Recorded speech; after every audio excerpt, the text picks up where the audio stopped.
Thank you, Mr. Speaker. I'm here this evening joined by colleagues from the Foreign Affairs Committee to discuss President Trump's extreme proposed cuts to the international affairs budget. The President's budget proposal would reduce funding for the State Department and the U.S. Agency for International Development, what we know as USAID, by nearly a third. The proposal would reduce overall funding for the affairs budget by $17.4 billion, or 31%. This would be a devastating reduction. U.S. diplomats and development experts work to shape a freer, more secure, and more prosperous world while advancing U.S. interests abroad.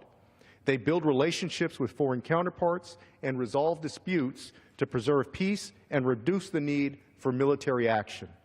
They also provide critical services to U.S. citizens living and working overseas and screen people seeking visas to visit the United States. This work would all be compromised by the administration's funding cuts. These cuts could also undercut President Trump's purported priorities. For example, these reductions could interrupt the Bureau of Counterterrorism and Countering Violent Extremism and U.S. efforts to disrupt money laundering and terror financing. Funding could be slashed for nonproliferation, counter-narcotics, and consular affairs, efforts specifically focused on protecting Americans from foreign threats. This work overseas is always important, but it's especially necessary now in this tumultuous time when the United States faces complex challenges around the world. In Asia, we see increased tensions in the South China Sea and an increasingly hostile North Korea. In Africa, there's a devastating famine in East Africa, brutal civil wars, as well as the terrorist organizations like Boko Haram and al-Shabaab. The refugee crisis stemming from unrest in the Middle East continues, and we've just seen reports of more gas attacks on the Syrian people.